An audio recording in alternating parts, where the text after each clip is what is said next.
So we are concluding the arguments in this case. ഇനി പ്രതിക്ക് എന്തെങ്കിലും പറയാനുണ്ടെങ്കിൽ പറയാം.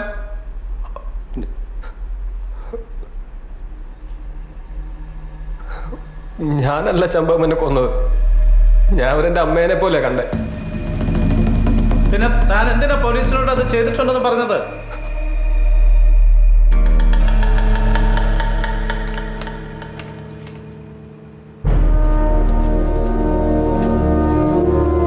This case is posted to 28th of this month for orders.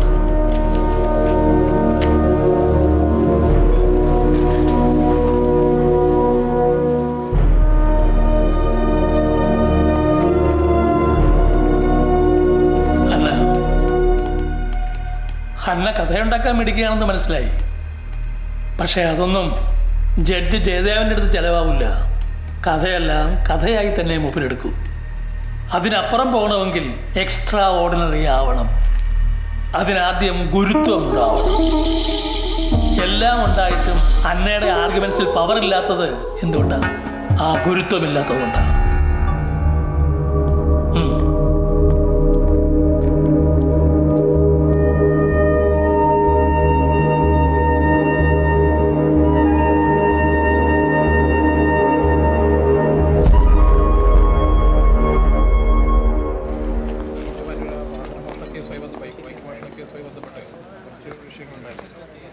ഞാൻ രക്ഷപ്പെടൂല അല്ലേ?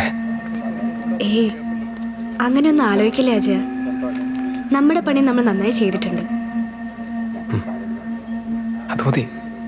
ജയിച്ചില്ലെങ്കിലും ഒരാളെ നമുക്ക് വേണ്ടി പറഞ്ഞല്ലോ. സന്തോഷമുണ്ട്. അത് മതി.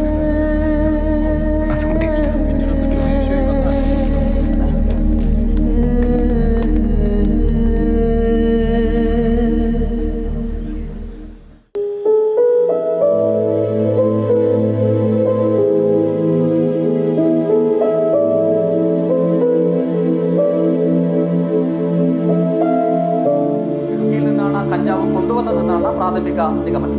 ഇനി മറ്റൊരു വാർത്തയിലേക്ക്. 2015 ജൂണിൽ വൈക്കത്ത് ഒറ്റയ്ക്ക് താമസിച്ചിരുന്ന സ്ത്രീയെ രാത്രി വീട്ടിൽ കയറി വെട്ടിക്കൊന്ന കേസിന്റെ വിചാരണ കോട്ടയം സെഷൻസ് കോടതിയിൽ അവസാനിച്ചു. നാളെ വിധി പ്രസ്താവിക്കും. 1 വർഷം ലോക്കൽ പോലീസ് കേസ് അന്വേഷിച്ചിട്ടും പ്രതിയെ പിടികൂടാതെ വന്നപ്പോൾ നടന്ന ജനകീയ പ്രക്ഷോഭത്തെ തുടർന്ന് സർക്കാർ കേസ് ക്രൈംബ്രാഞ്ചിന് കൈമാറുകയായിരുന്നു. വളരെ ശാസ്ത്രീയവും സമഗ്രവുമായ ഒരു അന്വേഷണമാണ് ചമ്പകമാൽ കേസിനായി ക്രൈംബ്രാഞ്ച് തയ്യാറാക്കിയത്. അതുകൊണ്ട് തന്നെ സകല പഴുതുകളും അടച്ച് പ്രതിക്ക് കടുത്ത ശിക്ഷ തന്നെ കിട്ടാൻ പാകത്തിനുള്ള തരത്തിലാണ് കുറ്റപത്രം സമർപ്പിച്ചിട്ടുള്ളത്. ചമ്പകമാൾ കേസിൽ പ്രതിയെ പിടിച്ചത് നാട്ടുകാരുടെ ഒരു വലിയ വിജയമായിട്ടാണ് ഞാൻ കാണുന്നത്. നിരന്തരമായി ഇവിടുത്തെ ജനങ്ങൾ നടത്തിവന്ന പോരാട്ടത്തിന്റെ ഫലമായിട്ടാണ് ക്രൈംബ്രാഞ്ച് കേസ് അന്വേഷിച്ചതും പ്രതിയെ പിടികൂടിയത്.